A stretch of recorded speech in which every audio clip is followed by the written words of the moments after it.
Wayne, all the injured guys, so Campbell and Cody look like they got through okay? Yeah, no, they'll all fit to play, so the team we named is all good to go. For Cody Walker at 35, he's got some pretty good healing powers. Yeah, well, at 25 he probably didn't have the injuries that way about healing them, so it's part of being in the sport a long time, just getting the soft tissue injuries. Obviously, he's a big in. What's the best thing about having Cody back for such a big game? Oh, his experience and his knowledge of the game, ability to handle the game.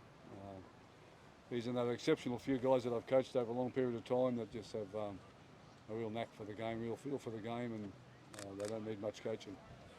It's fair to say that Bunnies fans should be excited to see Cody and Latrell. Yeah, well, they should be, but there's a few other players out there as well that they should be excited about. So, but you know, we're 6 weeks into the season now, or 7 weeks, and we're just starting to get our players back. So we're still a bit underdone, but it's just good to have them back on the field. First time Bunnies fans get to see Lewis Dodd at NRL level. What's your message to him ahead of his first game? Well, I'll see him on the bench for a starter. So after that, I can't tell you. What do you want to see from him when he gets out there? Well, I've got to get him on the footy field first, so let me get him on the field and we'll make a few decisions then, all right? So you're saying you might not play? Well, the game goes anywhere. There's no guarantee that anyone on that bench is they will play, but you know, it's the 17th guys. In his case, you know, he can play halfback and 5'8", and Cody can play up a lot of places, and Latrell can. So it depends what our needs are, but that'll be somewhere in the second half, I hope, not in the first half. He's had his detractors even without playing a game yet. Has the criticism been unfair that he's unwanted and you're not a fan? Well, I don't know how you can have detractors without playing a game here, so let him play some football and we'll make a good decision. You're obviously a big fan of him. Yeah, well, he's in our squad, he's in our club here, and I want him to do well, and we've worked hard with him to do that, and we had a couple of other opportunities to be selected. He was suspended on both occasions, so but he's here now, so let's see what happens. Campbell Graham on the wing, we saw what he brought when he wasn't injured. He's such a big body and presence, isn't he? Yeah, he is. Well, it's not our preferred position for him on the wing, but we've got 3 wingers injured. That's how tough the game's getting now. Wingers getting injured. We've got 3 of them. Yeah. Lockie Hubner, really underrated forward. How impressive have you been with him to start the season? Oh, he's been exceptional.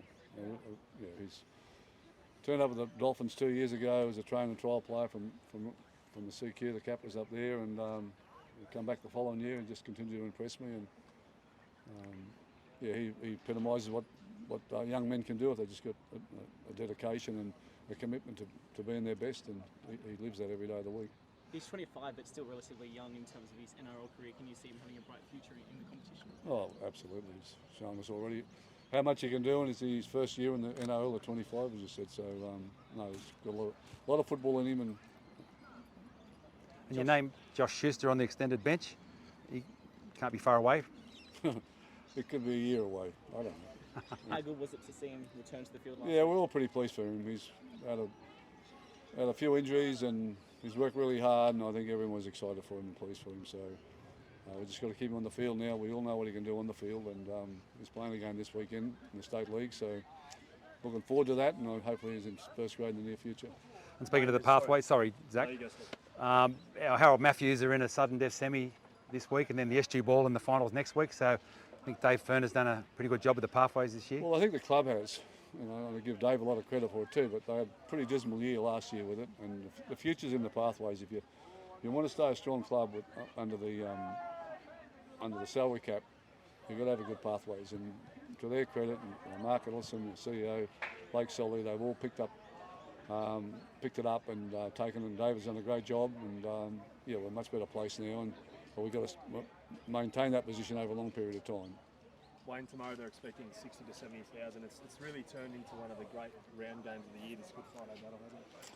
Yeah, well, I love the thought of that. The more people at the game, the greater the atmosphere, and there'll certainly be a lot of atmosphere there tomorrow. So, but it's just the benefit of the Sydney clubs playing the Sydney clubs too. You're not going to get that crowd playing anybody outside of Sydney. So, other than the grand finals, and for a club match, it'll be outstanding if that's achieved tomorrow. Wayne, I'd love to get your thoughts on Lockie Galvin and that situation. I know you spoke a couple of weeks ago about the Daily Cherubins views and how it's detracted. Well, why don't you go back and look at that, and then I won't have to answer your question. Because nothing's changed from that. In terms of the treatment, have you ever seen a player and teammates publicly? Look, as I said, I'm not going to buy into it. It can happen to us tomorrow. It can happen to any club. So, yeah, I'm staying out of it. What do you make of teenagers and the pressure they've got to deal with coming through the ranks these days? It's a bad time to ask me that question. It's all happened, so it's not good. I saw Ivan Cleary being interviewed the other day about it, and he's 100% right. You know, we're experienced coaches. We know what works and what doesn't work, and we know young men in that situation, it's not a good place for them to be. Obviously, you're pretty close to Benji. I am. He's copped a hammering this week. Well, welcome to coaching. You got a hammering last week for going on holiday, so this year is another hammering. He'll get a lot more before his coaching career's over, so I don't think he'll be worried about it too much. And in terms of your interest as a club in Lachlan Galvin, I know you've got some harms. No, we have no interest. We're not involved in that. Speaking about young players, Jai Gray being in sensational form at the start of the year, near the top of the Dalian leaderboard. I know you've coached for a long time, but is he one of the best young players that you've witnessed as a coach? Well, how do you expect me to answer that?